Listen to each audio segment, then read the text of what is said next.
Hi, everybody. I'm Richard Sher, and it's time to square off. Let's meet this week's great panel.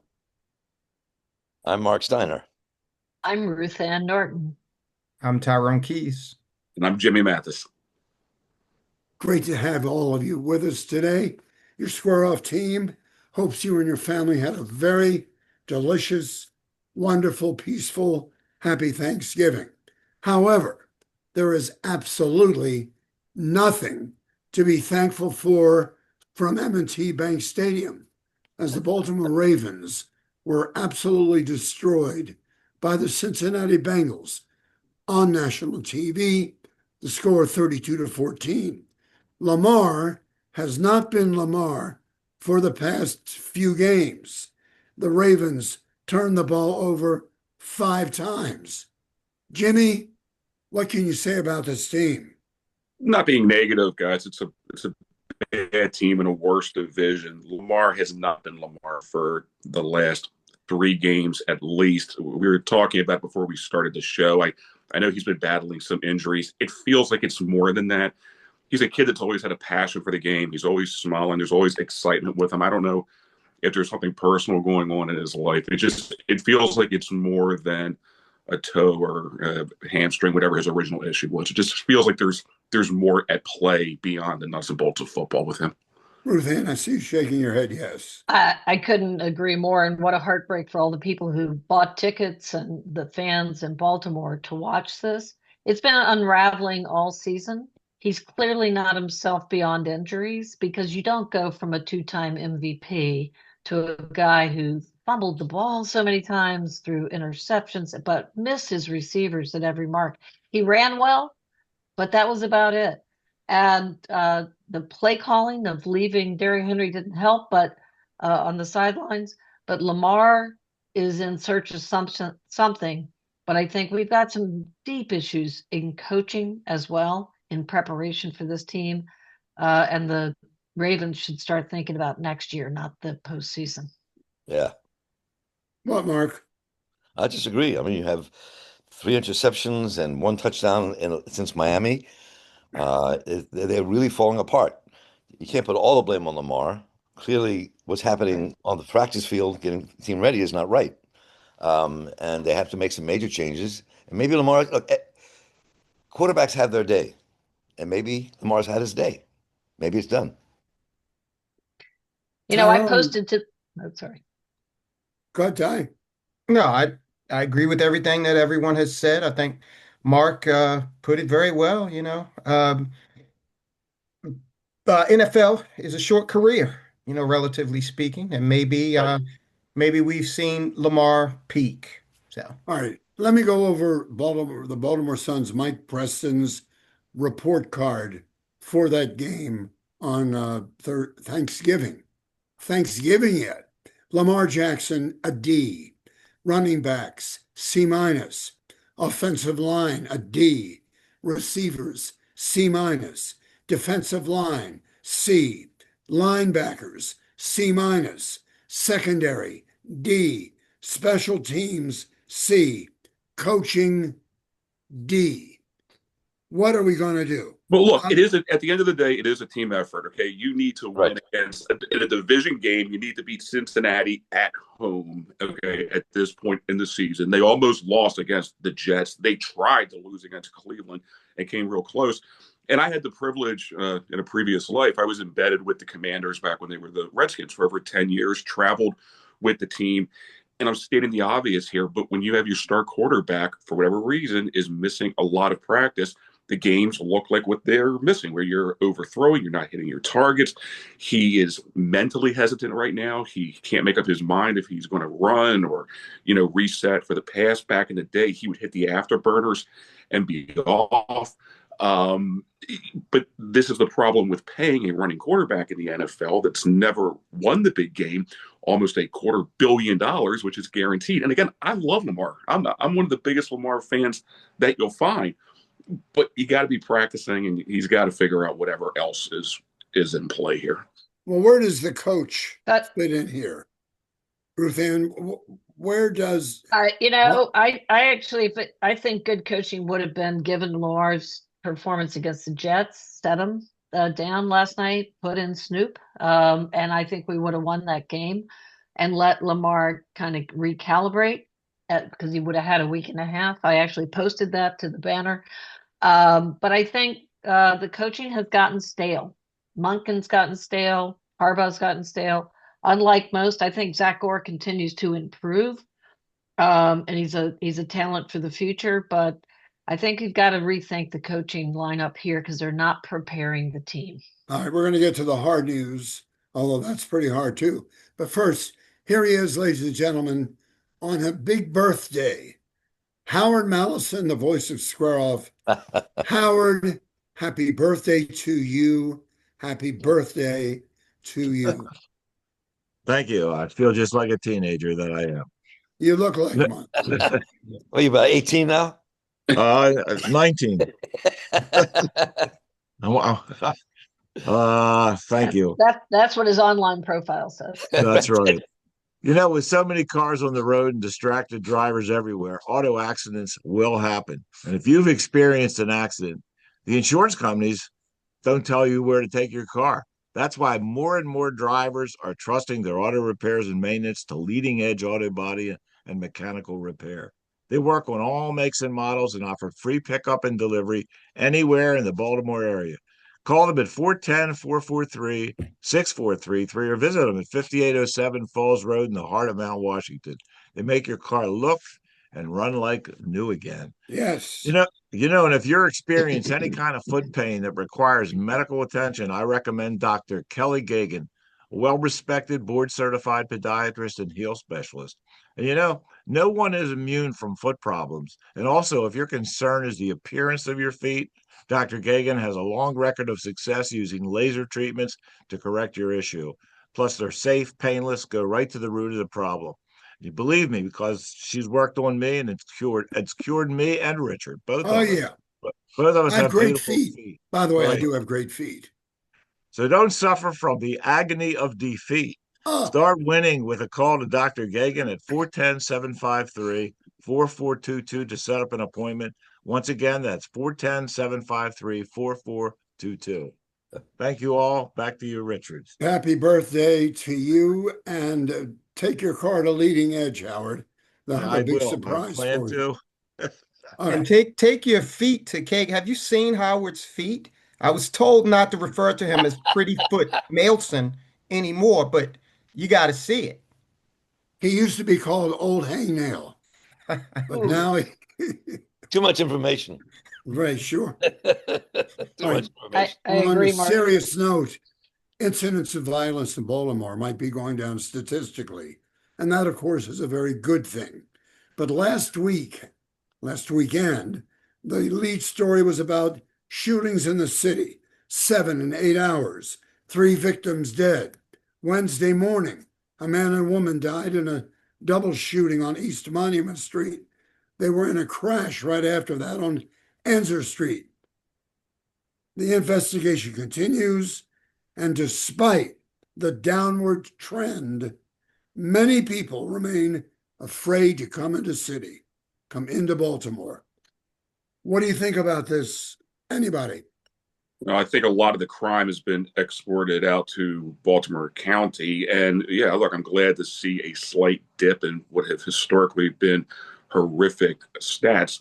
But who are we kidding here? There was, back on Halloween Eve, there was a shooting in Fells Point, in Canton, in the tourist areas of the city. People still are afraid to come back into town short of a Ravens game last night. It's a problem. Perception is reality. I'm glad to see things trending in the right direction, but let's not read too much into this either.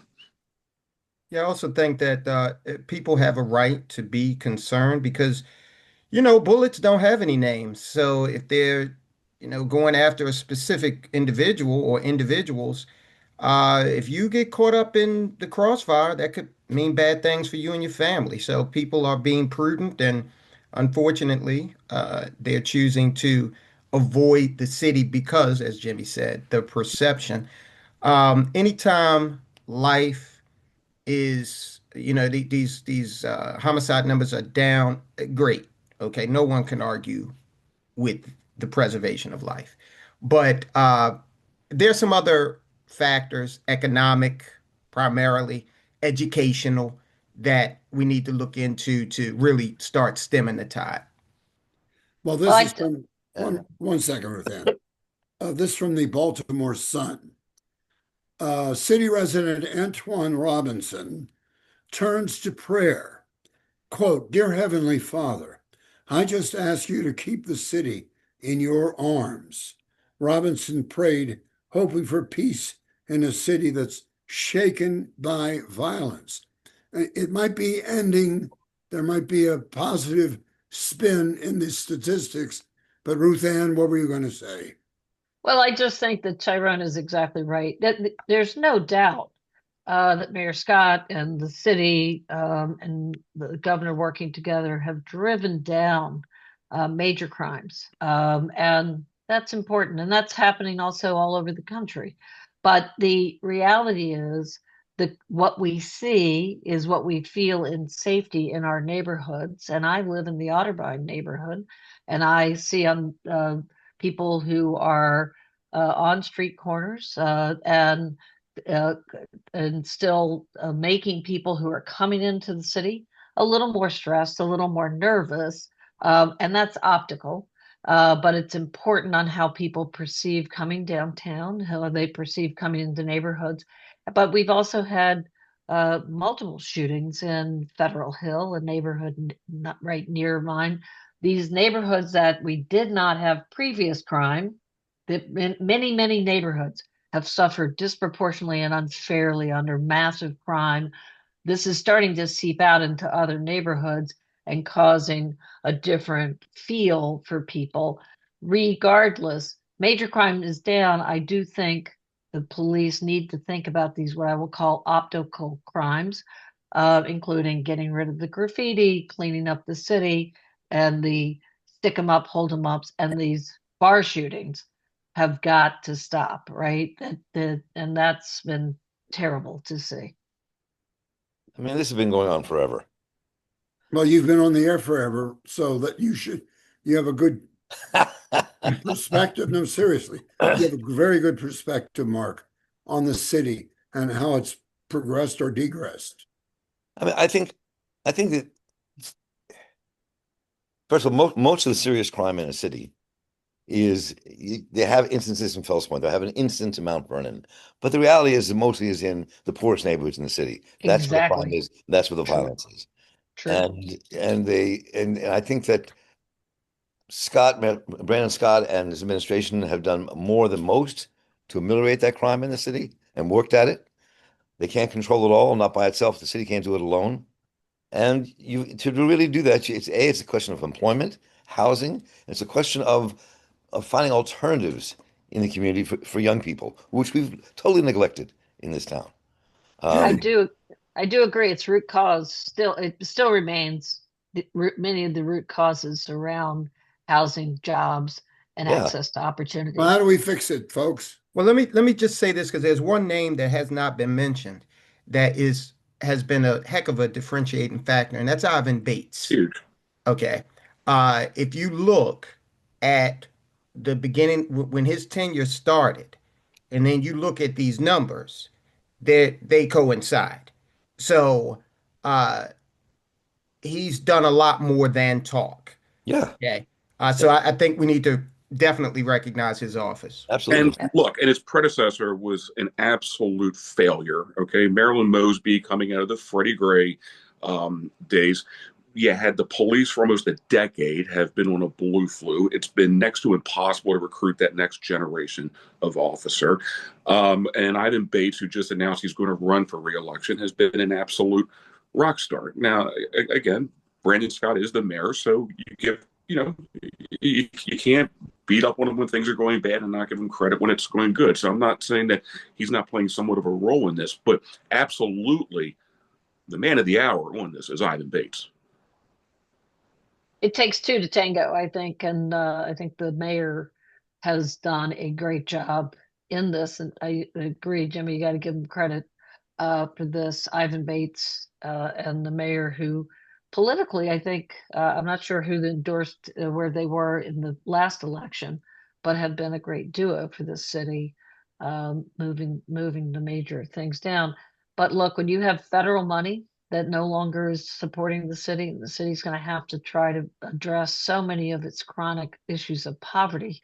There's still a lot of work to be done here to really get to where people are in stable housing and in healthier situations for opportunity, so crime isn't the alternative. Do any of you And agree with it brought up- one second, Jim.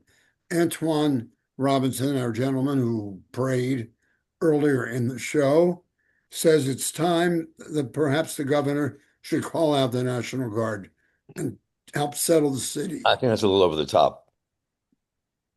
Calling out the National Guard is a little over the top. Tyrone, you're rubbing your chin. You have a comment on this. Well, Mr. Robinson, he's on the ground. He actually lives in the city, so he's experiencing something more than, data and statistics. Now, I will say, based on what I've seen in the city in the last 6 months, I would say we're not there at this point.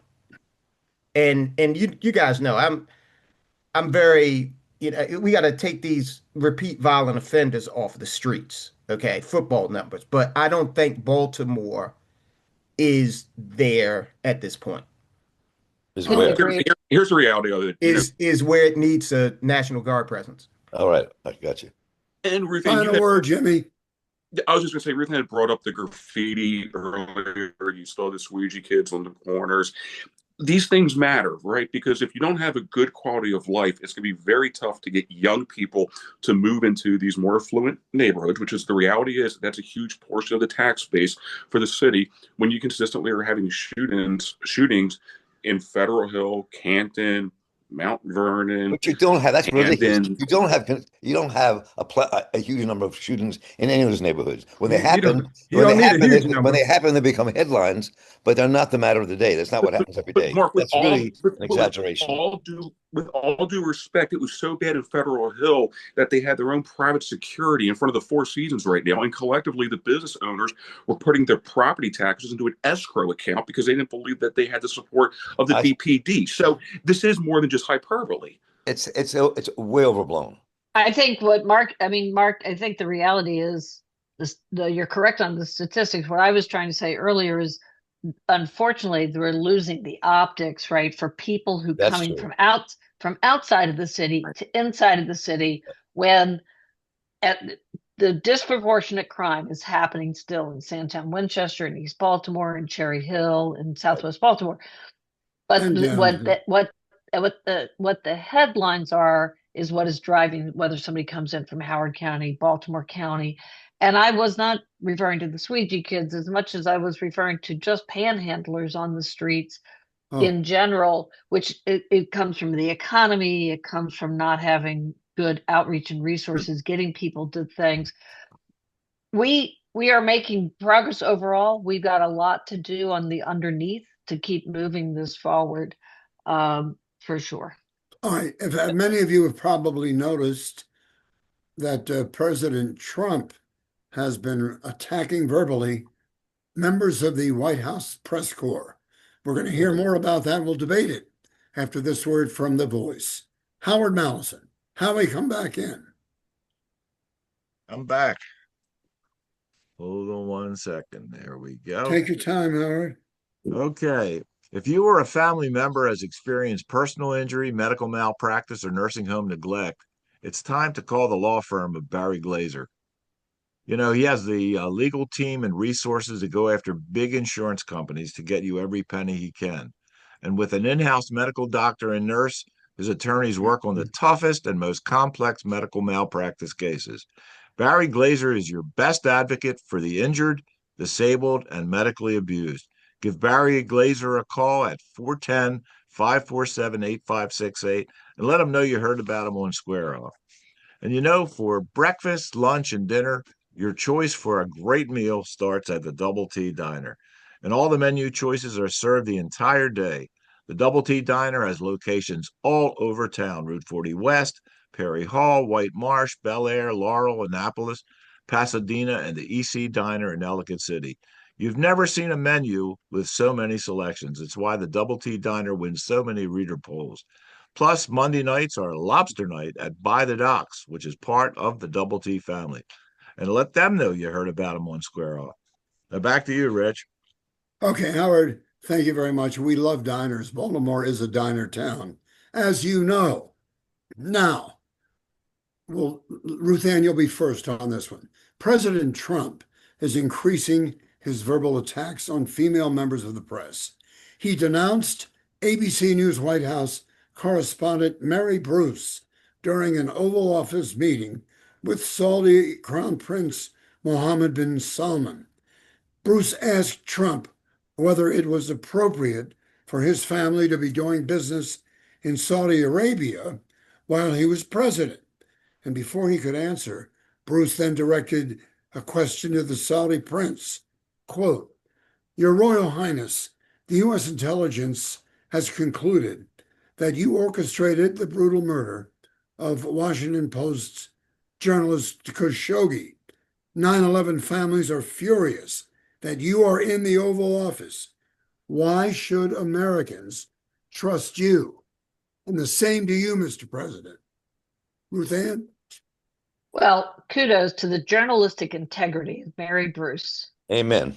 for standing up for the killing of a journalist from the United States, and the president in that same back and forth effectively said, well, the journalist was kind of an iffy guy, a bad guy, and these things happen.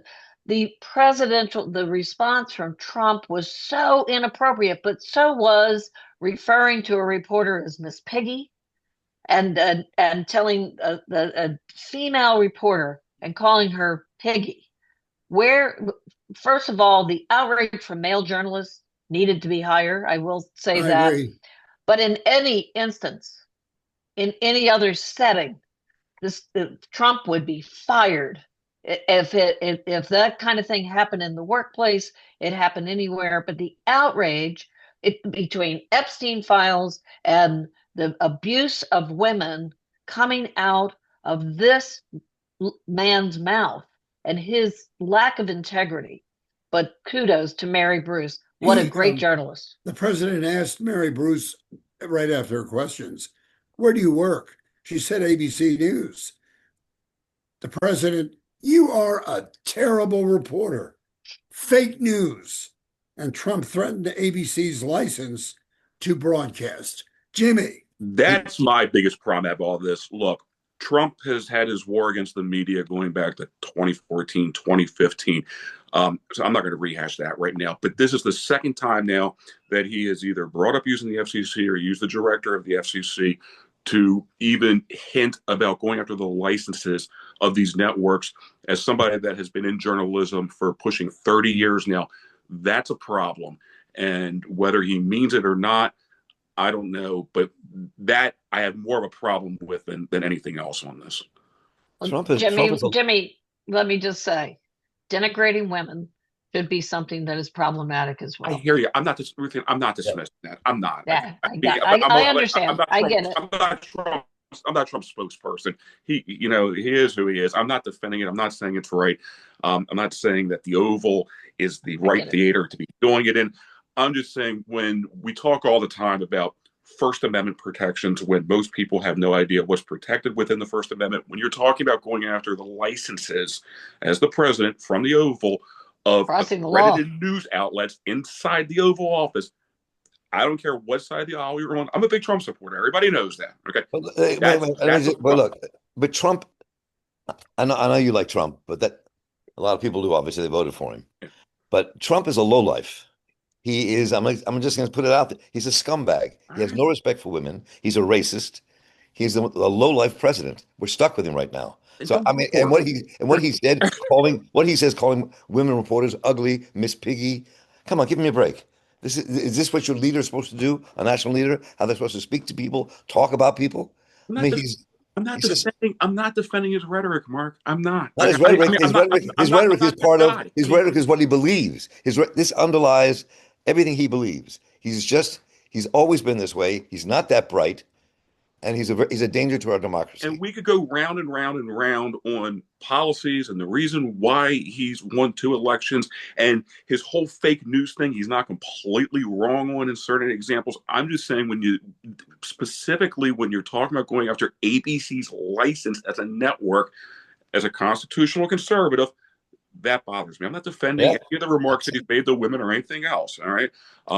I also am not a big fan that the prince was in the Oval. Okay. I'm not defending that.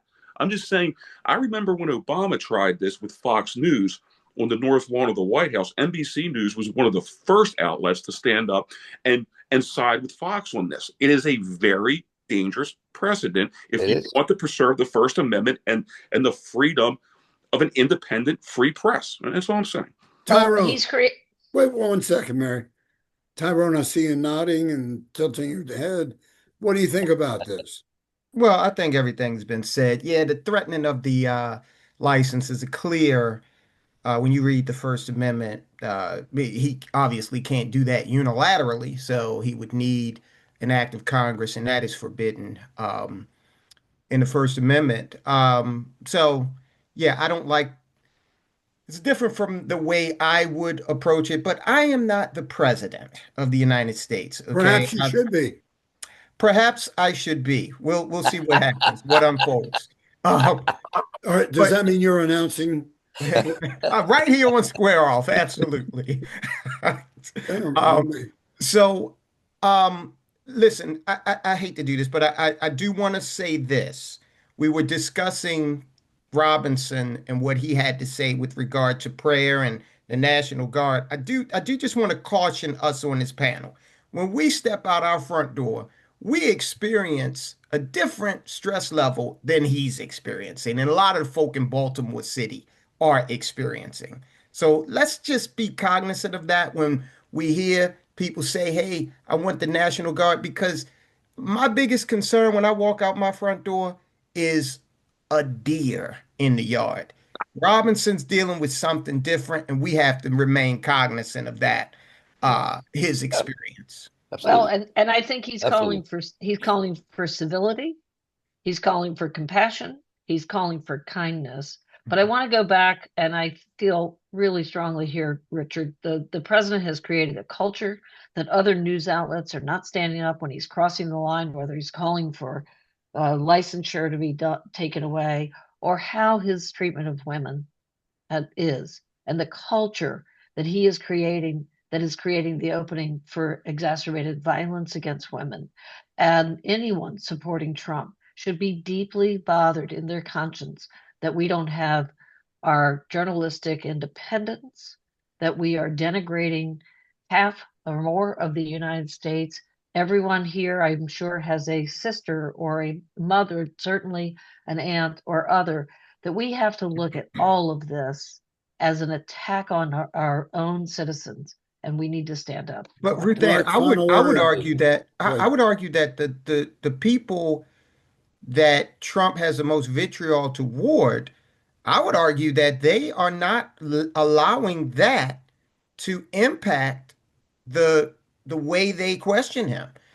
You've got the woman on CNN, I forget her name. She's now a White House correspondent. She, Collins. she hasn't let up in any, one iota. Uh, But that's well, not the good issue. because The issue is Trump. The issue is the way he right. approaches subjects, how he talks about women. Remember his famous line, grab them by the blank? But I, Mark, yeah, but Mark, Tyrone, hang on. No, Tyrone, you misunderstood me. I'm not talking about other women and our professional standard of conduct and integrity in the execution of our work. I'm talking about creating a culture where Paramount CBS is paying money to Trump, where he's getting settlements with 60 Minutes, and all of these networks are afraid to stand up in defense to say, you are threatening licenses in the White House. You're threatening female reporters. You're denigrating people who have journalistic integrity. That's what I'm saying. The culture of the institutions. Of course, these women are doing a great job. Last word from Tyrone. we're running out of time. And I would love you, just Tyrone, but I just no, disagree. I would just suggest that those cases are separate and apart. They're in a court of law. That's litigation. And from where I sit, I don't see any reporter that has been squelched or it is, acting with timidity when it Inhibited, comes yeah. to questioning them. I appreciate you. You're still missing the point. I'm not talking about the reporters. I'm talking about the institutional culture. But Right. That's the All difference. right, we're going to wrap it. You guys were terrific today. An excellent discussion. I want our viewers to know how much we appreciate them joining us at squareoff.net or on YouTube at Square Off Show. Is that correct? YouTube at Square Off Show, Richard. That's what I said, YouTube at Square Off Show. What did you Well, say? I said YouTube at Square Off Show. I was echoing you. But he did this. No, you're wrong. Let me correct myself. It's YouTube at Square Off Show. No, it's YouTube at Square Off Show. Happy birthday, Howard. Thank you. Jimmy Mathis, thank you. Tyrone, of course. Ruth Ann, you're not with us enough. And Marc Steiner, excellent. Good to be back. We appreciate you watching us. And we will see you next time when once again we square off. Goodbye. Happy weekend. Happy birthday. Thank you. happy birthday, Thank Howard. you. Happy Thank birthday, you. Howard. Thank you. Thanks, Have a guys. safe trip, Ruth Ann. You're Thank traveling. you. Yes. Thank Okay. you. Bye, See all. y'all.